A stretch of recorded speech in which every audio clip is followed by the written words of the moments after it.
Tepuk tangan bagi Yesus. Silakan duduk Bapak Ibu sekalian, puji Tuhan. Shalom. Shalom. Shalom. Haleluya. Saya percaya kita semuanya bersuka cita siang ini, amin. Karena terus kita rasakan kebaikan dan kemurahan Tuhan dalam hidup kita. Orang-orang yang percaya dan berharap kepada Tuhan. Dan tentu karena kemarin kita baru saja merayakan Paskah, maka saya juga ucapkan kepada kita selamat hari Paskah. Amin. Amin. Ternyata Bapak Ibu sekalian, yang Tuhan inginkan bukan saja kita hanya sekedar merayakan Paskah atau merayakan hari kebangkitan Yesus dari antara orang mati. Ternyata lebih daripada itu, Tuhan ingin agar kita semuanya merasakan kuasa kebangkitan Kristus dalam hidup kita masing-masing. Untuk itu, saja kita buka Alkitab, kita akan baca firman Tuhan yang terdapat dalam Filipi pasalnya yang ketiga, ayatnya yang ke-10 sampai dengan ayatnya yang ke-11. Mari kita buka Alkitab kita bersama-sama, Bapak Ibu sekalian. Kita akan baca firman Tuhan ini bersama-sama dengan suara yang kedengaran, supaya kita semuanya sama-sama dapat berkat dari pembacaan firman Tuhan yang terdapat dalam Filipi pasalnya yang ketiga, ayatnya yang ke-10 dan ayatnya yang ke-11. Buka Alkitab Bapak Ibu sekalian, kita akan baca firman ini bersama-sama dengan suara yang kedengaran, supaya kita semuanya sama-sama dapat berkat dari pembacaan firman Tuhan. Filipi pasalnya yang ketiga, ayatnya yang ke-10 dan ayatnya yang ke-11. Mari kita baca bersama-sama dengan suara yang kedengaran. 2, 3. Yang ku kehendaki ialah mengenal Dia dan kuasa kebangkitannya dan persekutuan dalam penderitaannya, di mana aku menjadi serupa dengan Dia dalam kematiannya, supaya aku akhirnya beroleh kebangkitan dari antara orang mati. Amin. Saya baca sekali lagi, yang ku kehendaki ialah mengenal Dia dan kuasa kebangkitannya dan persekutuan dalam penderitaannya, di mana aku menjadi serupa dengan Dia dalam kematiannya, supaya aku akhirnya beroleh kebangkitan dari antara orang mati. Amin. Nah Bapak Ibu sekalian, firman Tuhan yang baru saja kita baca ini adalah ungkapan dari Rasul Paulus yang disampaikannya kepada sidang jemaat yang ada di Filipi, tetapi juga kepada kita sekalian. Di mana Paulus menyampaikan keinginan dan kerinduannya yang terdalam. Yaitu apa? Dikatakan di sana, yang ku kehendaki ialah mengenal Dia dan kuasa kebangkitannya. Yang ku kehendaki ialah mengenal Dia dan kuasa kebangkitannya. Saudara, saya mau sampaikan kepada kita bahwa ternyata kebangkitan Yesus dari antara orang mati adalah hal yang sangat penting bagi iman saudara, bagi iman saya, bagi iman kita sekalian. Kenapa? Karena kalau Yesus tidak bangkit dari antara orang mati, maka Dia cuma manusia biasa saja. Mungkin guru yang hebat, mungkin pengajar yang hebat, tapi kalau Dia cuma mati dan tidak bangkit, maka Dia maka Dia sama dengan orang-orang lain yang juga pernah ada dalam sejarah dunia. Mereka hebat, lalu mereka mati, sesudah itu selesai. Tapi kita bersyukur ternyata Yesus gak begitu. Dia memang mati, tetapi setelah dia mati, dia bangkit. Artinya apa? Dia mengalahkan maut. Saudara, maut atau kematian menurut para ahli filsafat itu adalah puncak dari seluruh kesulitan, puncak dari seluruh persoalan, puncak dari seluruh masalah. Jadi kalau sudah lihat gunung, gunung kan ada puncaknya. Kalau kita sudah mencapai puncak gunung, maka kita sudah melewati kaki gunung, kita melewati punggung gunung, kita melewati leher gunung, sampai akhirnya kita sampai ke puncak gunung. Nah demikian juga dengan Yesus saudara, karena dia sudah mengalahkan maut, dia bangkit dari orang mati, maka dia sudah mengalahkan puncak dari kesulitan, puncak dari persoalan, puncak dari masalah. Dan dengan demikian dia adalah pemenang atas segala sesuatu. Amin. Amin. Nah, karena dia sudah mengalahkan segala sesuatu, saudara, maka tidak ada yang tidak ditaklukkan sama dia.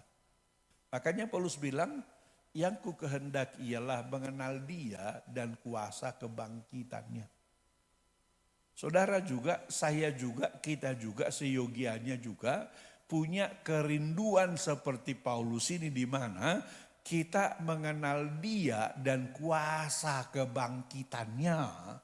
Jadi tidak hanya sekedar merayakan hari kebangkitannya, tetapi juga mengalami kuasa kebangkitannya sehingga tantangan tidak lagi membuat engkau takut, persoalan tidak lagi membuat engkau takut, kesulitan tidak lagi membuat engkau takut. Kenapa? Karena engkau telah naik ke puncak gunung bersama-sama dengan Tuhan, mengalahkan persoalan, mengalahkan tantangan, mengalahkan kesulitan. Dan kita semuanya mengalami kemenangan-kemenangan yang luar biasa. Amin. Kalau saudara sudah sampai ke sana, maka saudara akan sampai kepada sebuah situasi di mana engkau tidak takut pada apapun.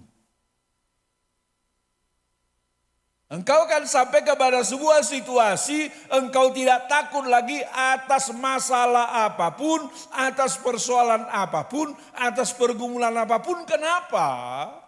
Karena kau sudah melewatinya bersama-sama dengan Yesus. Orang-orang yang seperti inilah, atau orang-orang Kristen seperti inilah saudara, yang akan menjadi orang-orang Kristen yang luar biasa.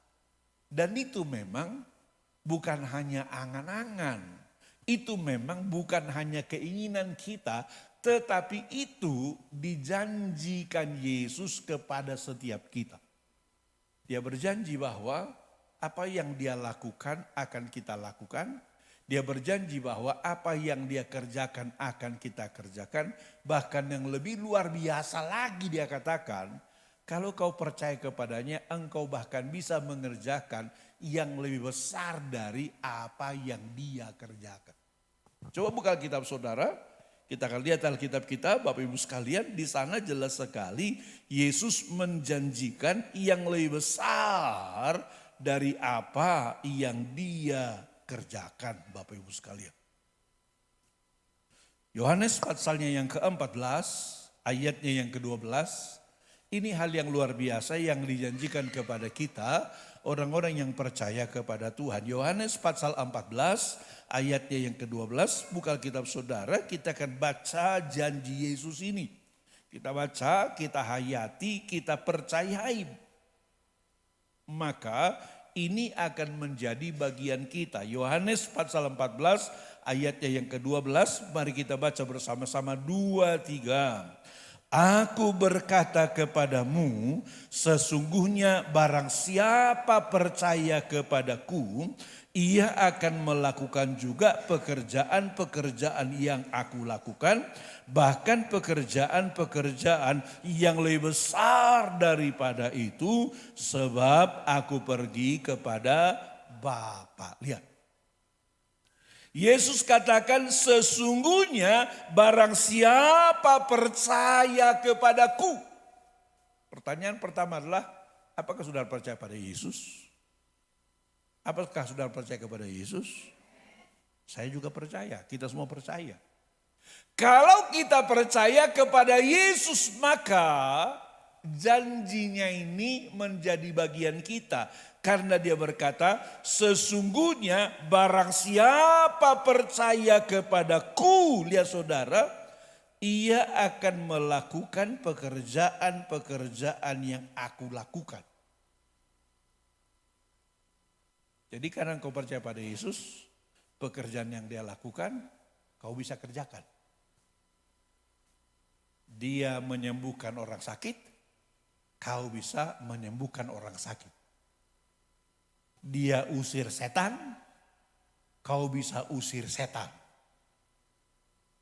Dia melepaskan yang terikat, kau juga melepaskan yang terikat. Dia membebaskan yang terbelenggu, kau juga membebaskan yang terbelenggu. Tapi dia bilang bukan cuma itu. Tetapi dikatakan di sana, bahkan pekerjaan-pekerjaan yang lebih besar daripada itu. Kau bisa, saya bisa, kita bisa mengerjakan pekerjaan-pekerjaan yang lebih besar dari apa yang dia kerjakan.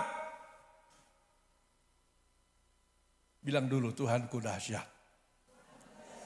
Bilang, Tuhanku luar biasa. Kenapa? Dia menjanjikan kepada kita hal-hal yang luar biasa.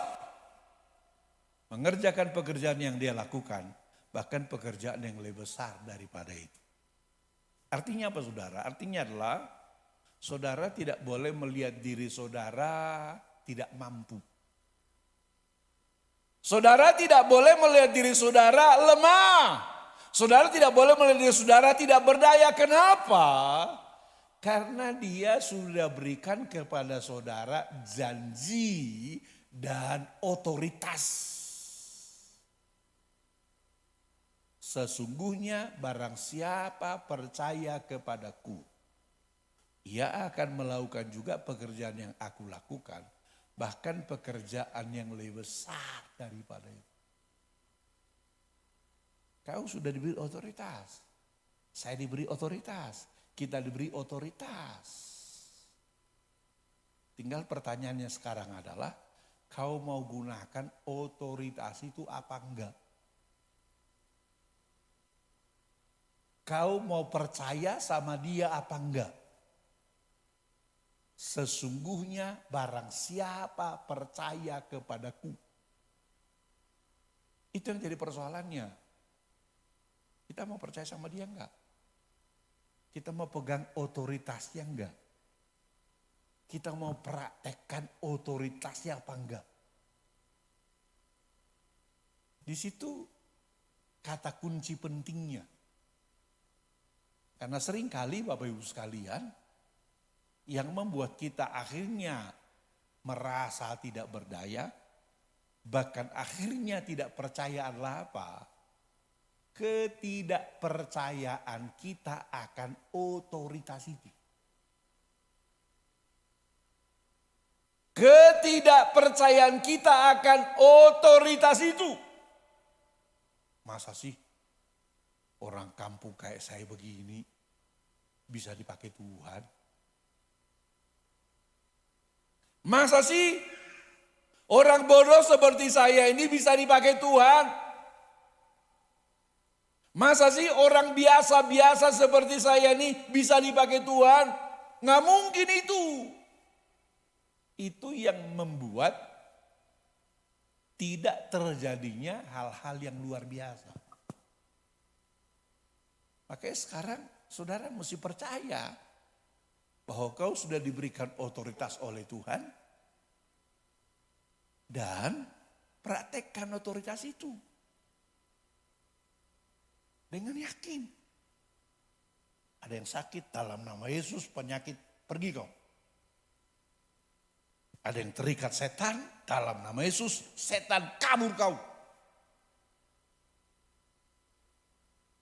praktekkan dengan iman. Karena kita bilang kan, jadilah kepadamu menurut imanmu. Dan kita sudah diberi otoritas. Sesungguhnya barang siapa percaya kepadaku, ia akan melakukan juga pekerjaan yang aku lakukan. Bahkan pekerjaan yang lebih besar daripada itu. Kau sudah diberi otoritas. Saya sudah beri otoritas. Tinggal kita sekarang. Percaya enggak kalau kau sudah diberi otoritas? Mau enggak kau mempraktekkannya? Ataukah kau akan terus terbelenggu oleh perasaan tidak mampumu? Mana bisa Pak? Enggak mungkin itu. Bagaimana ceritanya itu? Itu persoalan kita, saudara. Dari pihak Tuhan udah clear. Kau percaya, kau diberi kuasa, mengerjakan yang dia lakukan, bakal lebih besar daripada itu. Tinggal sekarang dari kita. Makanya mesti kita kalahkan perasaan tidak mampu kita itu. Karena perasaan tidak mampu itulah yang membuat kita ragu-ragu bertindak. Saudara mungkin sudah berdoa, Tuhan tolong dong kasih pekerjaan buat saya Tuhan. Udah lama nih nganggur ini Tuhan. Morat-marit nih finansialnya Tuhan. Tuhan bilang, anakku kau sudah kuberikan di sana pekerjaan, kau lamar ke situ. Tapi kita kemudian apa? Enggak berani pergi lamar ke situ, kenapa? Oh, yang ngelamar ke situ kan tamatan sekolah-sekolah terkenal. Saya, ya ampun. Kau mungkin berdoa, Tuhan berkati saya Tuhan. Supaya finansial saya naik. Saya bisa jadi berkat. Tuhan bilang, anakku bikin usaha. Kau ketemu situ, nanti kau akan diajari bikin usaha. Kenapa belum jadi pengusaha kau? Karena tadi terbelenggu perasaan tidak mampu. Mana bisa saya jadi pengusaha? Kayak ini di keturunan kami nggak ada deh yang jadi pengusaha. Nggak mungkin itu. Ya paling juga dalam keturunan kami cuma ada petani tuh. Petani juga cuma petani kecil-kecilan, cukup-cukup makanlah. Kita tidak bisa mengerjakan perkara besar karena kita terbelenggu perasaan tidak mampu kita. Makanya sekarang kalahkan perasaan tidak mampumu dengan meyakini bahwa Tuhan sudah berikan kepada saudara otoritas yang luar biasa. Kau memang tidak hebat, gak apa-apa. Kalau saudara bisa katakan, kalau saya penampilan aja gak meyakinkan. Potongan tidak pas, jahitan apalagi kan. Tapi otoritas itu membuat kau jadi luar biasa. Saudara pernah lihat, sering-sering lihat kan polisi lalu lintas di jalan itu kan. Polisi lalu lintas yang ngatur-ngatur truk-truk itu, bus itu, mobil itu. Kadang-kadang kan kita lihat kan polisi lalu lintasnya cuma kurus.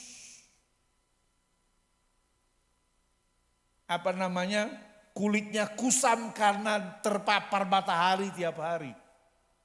Tapi coba lihat, dia gini doang. Truk trailer yang besar itu, yang sopirnya tinggi besar, kumisnya melintang itu, langsung berhenti. Langsung berhenti.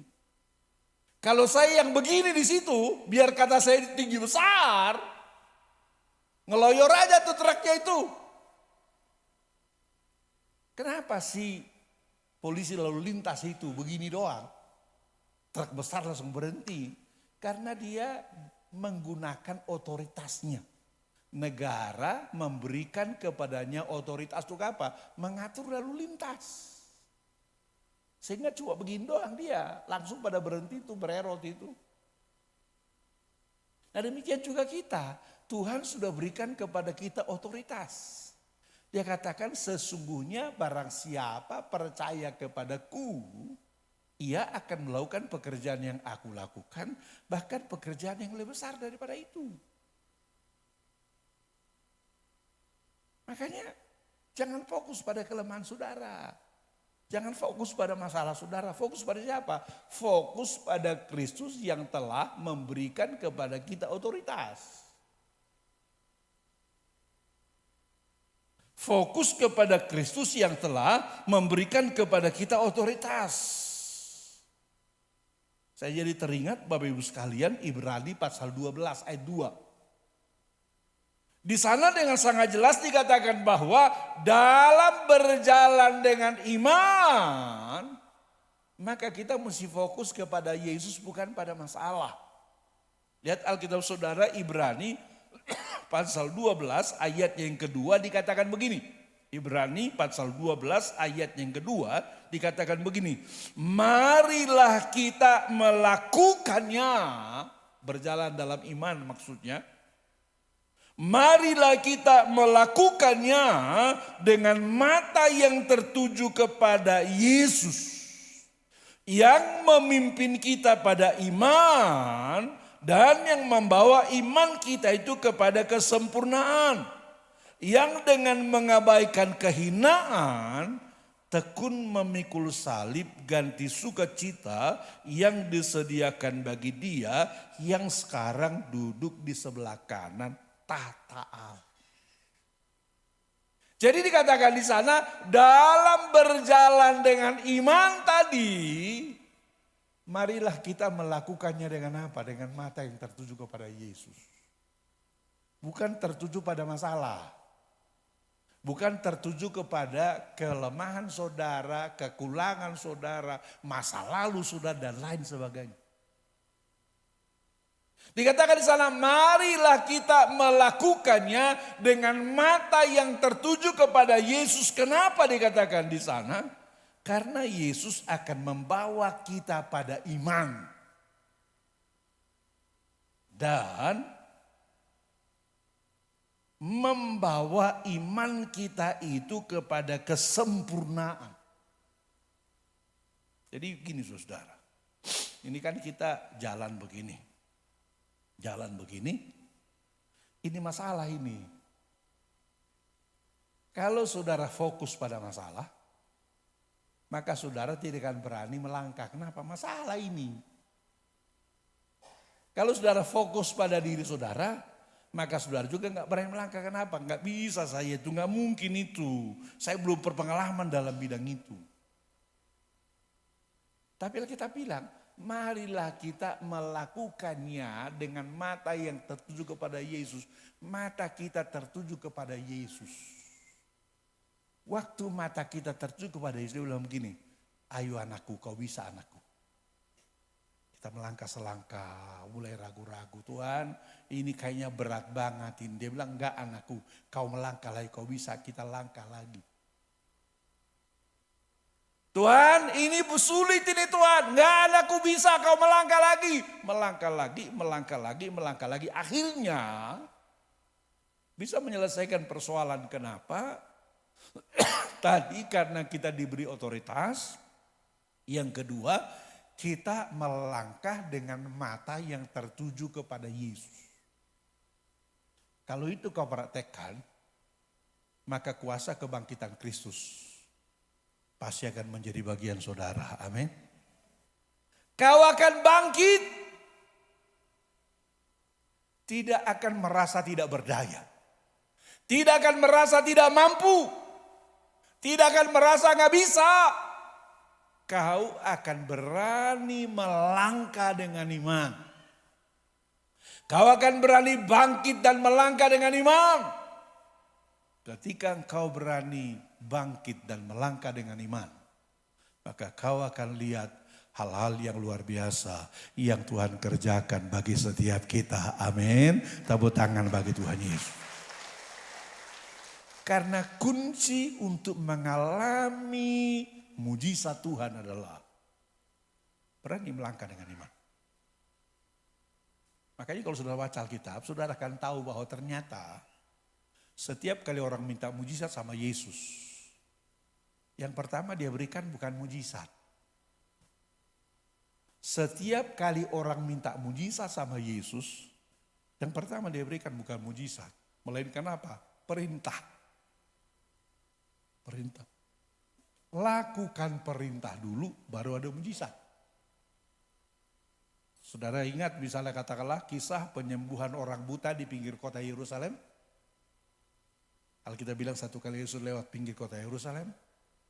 Di pinggir kota itu ada orang buta minta-minta. Yang tiap hari dia duduk di situ. Lalu selalu menadahkan tangan, Pak, minta Pak, kasihan Pak, orang buta Pak, belum makan Pak. Tiba-tiba waktu dia melakukan kegiatan rutinnya minta-minta itu, tiba-tiba dia dengar ada serombongan besar orang lewat. Maka orang butanya tanya, ada apa ini? Siapa yang lewat? Kok rame? Orang yang ditanya bilang, Yesus orang Nazaret sedang lewat dari daerah kita. Maka orang buta ini langsung spontan dia teriak. Dia berkata, Yesus anak Daud kasihani aku. Pasti teriakan pertama, belum dengar Yesus kenapa? Banyak orang. Maka dia teriak lagi lebih keras, Yesus anak Daud kasihani aku. Setelah teriakannya sampai di telinga Yesus, Yesus bilang, bawalah orang itu kemari. Maka dibawalah orang buta ini dari pojokan sana menuju ke hadapan Yesus. Setelah dia ada di hadapan Yesus, Yesus tanya begini, apa yang kau inginkan supaya aku perbuat bagimu? Orang itu spontan berkata, supaya mataku melihat. Jelas permohonannya, jelas kondisinya, supaya mataku melihat. Tapi ternyata Yesus juga bilang begini, oke melihatlah kau, enggak. Alkitab bilang Yesus ambil tanah, ludahi tanah supaya jadi lumpur, lalu taruh di mata orang buta itu. Setelah ditaruh lumpur tadi di mata orang buta itu, maka perintahnya jelas, pergilah, basuhlah dirimu dalam kolam Siloam. Pertanyaannya adalah, kapankah terjadi mujizat kepada orang buta ini? Setelah dia pergi membasuh dirinya di kolam Siloam. Setelah dia berani melangkah dengan iman.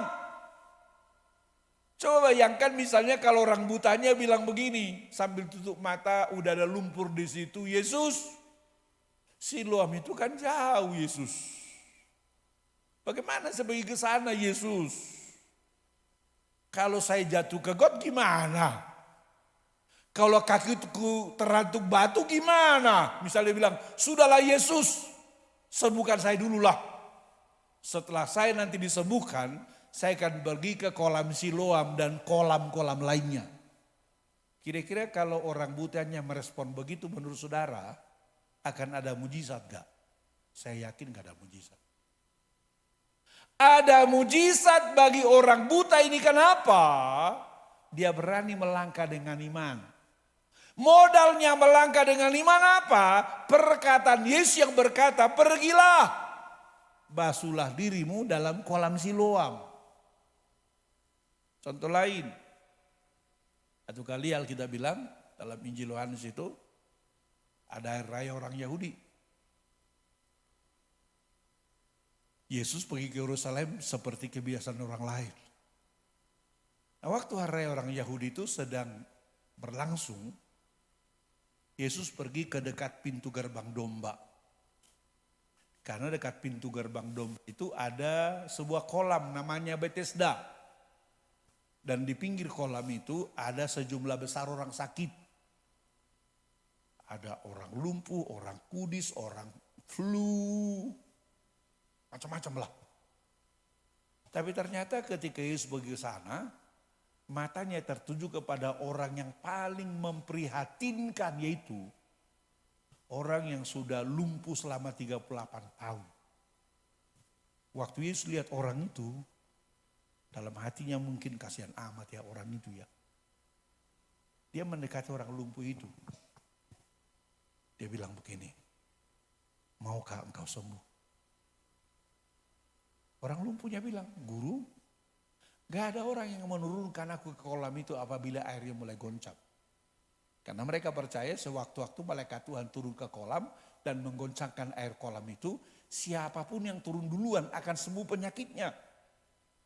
Masalahnya orang ini adalah orang lumpuh. Kalau walaupun dia duduk di pinggir kolam gitu, dia lihat kolamnya goncang, kan dia geser-geser badan aja kan. Udah lompat duluan orang tuli, lompat duluan orang buta dan lain sebagainya. Sehingga dia tidak pernah jadi orang pertama turun ke kolam itu. Walaupun kondisinya udah sangat memprihatinkan begitu, tetap pola Yesus sama. Dia nggak bilang begini, kau kasihan banget ya, udah lama nunggu di sini, kau nggak pernah jadi orang pertama turun ke kolam ya, udah kau sebulan. Enggak. Tetap Yesus berikan perintah.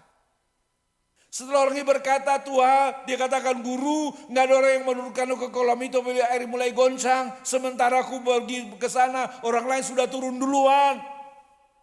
Tetap Yesus katakan perintah. Dia bilang, angkatlah tilammu dan berjalanlah.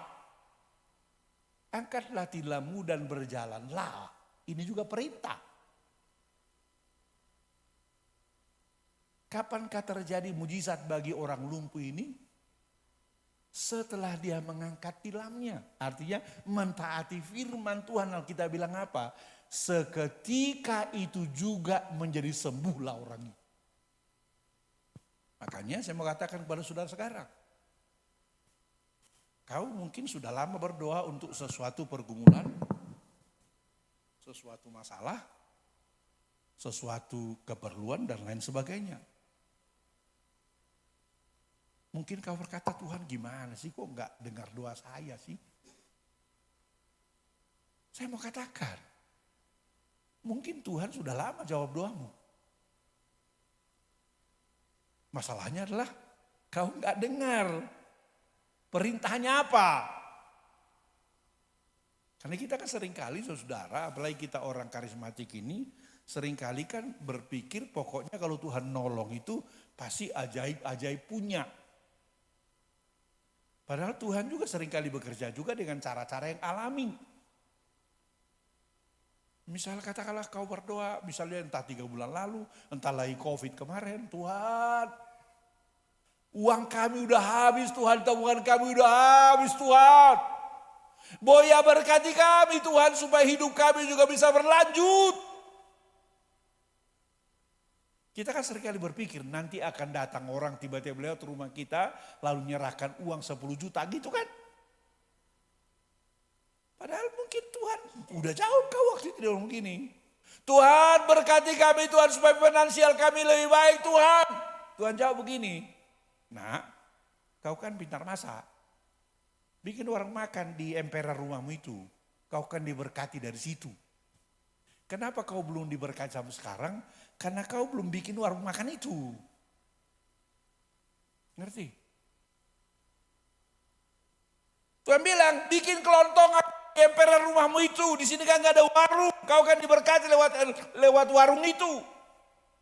Kenapa belum diberkati sampai sekarang? Ya karena kau belum bikin warung itu. Makanya yang pertama, yang paling penting adalah apa? Dengar suara Tuhan. Tuhan bilang apa? Jangan nebak-nebak. Kadang-kadang kan kita nebak-nebakan. Kita doa Tuhan, tolong kasih saya kerjaan dong Tuhan. Tapi kita udah nebak.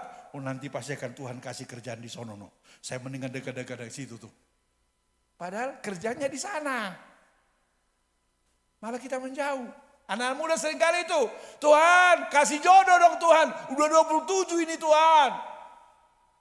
Tapi kita nebak. Oh pasti nanti si Anu akan dikasih Tuhan sama saya itu.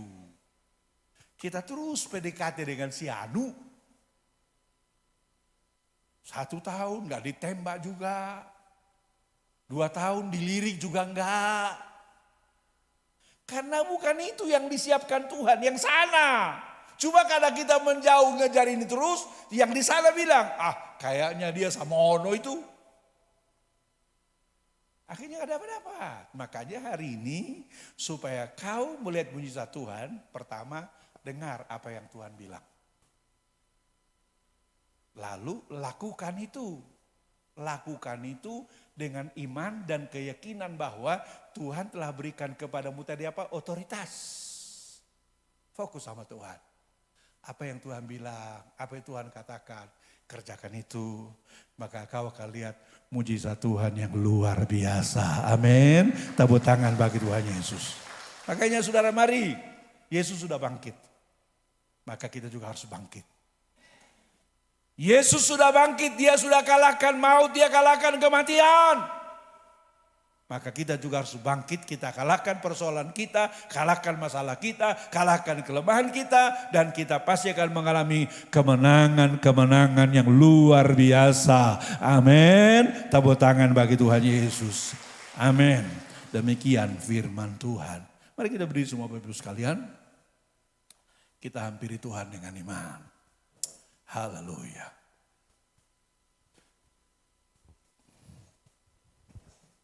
Mari kita katakan dia sanggup, Yesus sanggup melakukan perkara yang besar. Apapun masalahmu, apapun persoalanmu, apapun pergumulanmu, dia sanggup menyelesaikan bagimu. Dia sanggup memberikan mujizat yang luar biasa. Kau akan melewati masalahmu, melewati persoalanmu, melewati pergumulanmu. Haleluya. Katakan dia sanggup, Yesus sanggup.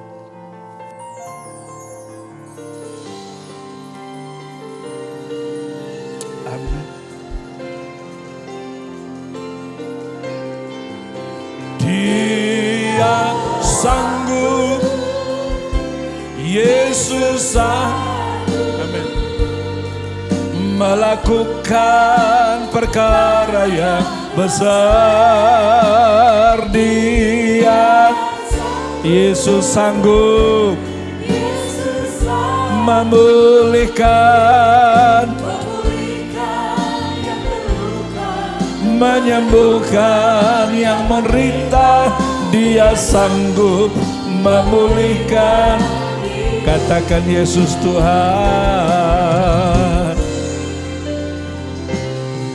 Yesus Tuhan, mulialah.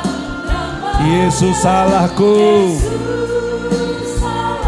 besar kasih-Nya, dahulu sekarang, kasih-Nya. Katakan Yesus Tuhan, mulialah namanya. Yesus salahku, besar kuasa-Nya, dahulu, sekarang, dan sampai kuasa-Nya. Katakan Yesus sanggup. Amin.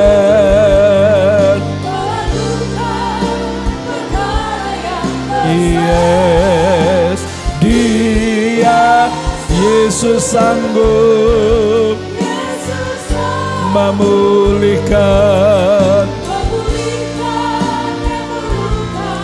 menyembuhkan yang menderita.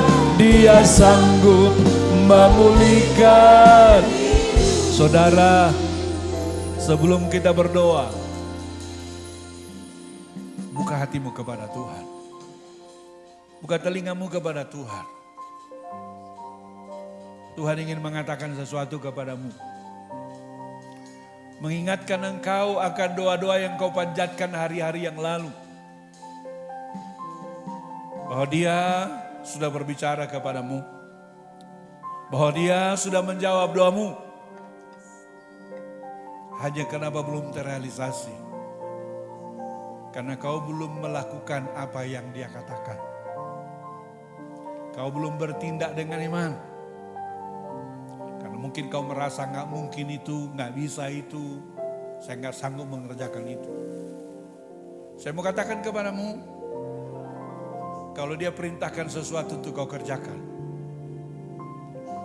Pasti dia tahu kau sanggup mengerjakannya.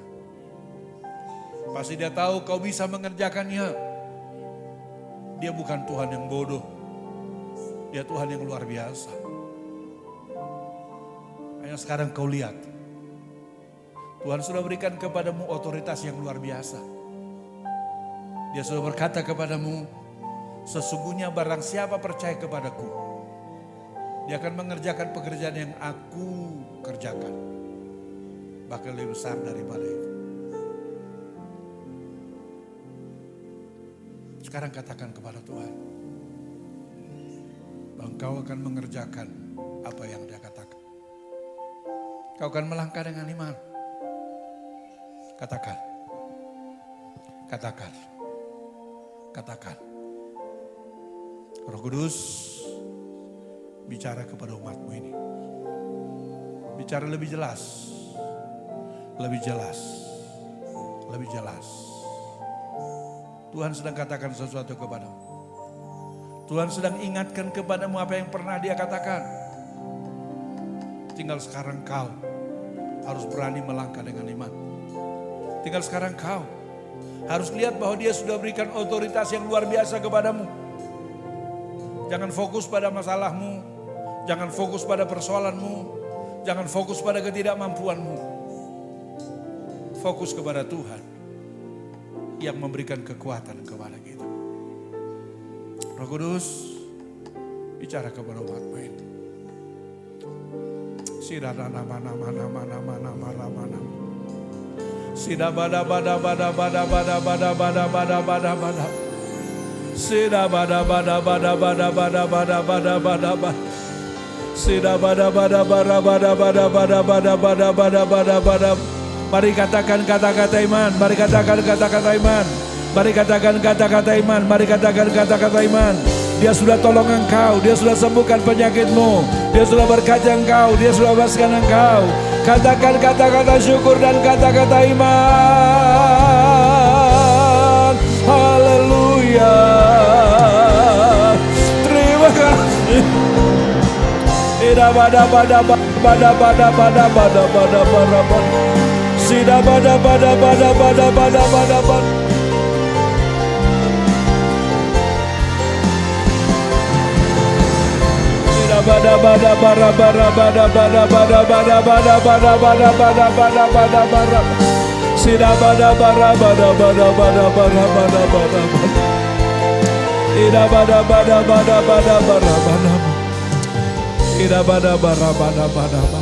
Makasih Tuhan. Kayak percaya sekarang, yang sakit Tuhan sudah sembuhkan, yang lemah Tuhan sudah kuatkan, yang susah Tuhan sudah hiburkan, segala masalah Tuhan selesaikan, kemenangan yang luar biasa menjadi bagian kami umat-Mu, orang-orang yang percaya dan berharap kepada Tuhan. Bahkan Tuhan akan bawa kami kepada kehendak dan rencana Tuhan. Berkat-berkat yang luar biasa menjadi bagian kami mulai sekarang sampai selama-lamanya. Haleluya. Sama-sama kita katakan amin.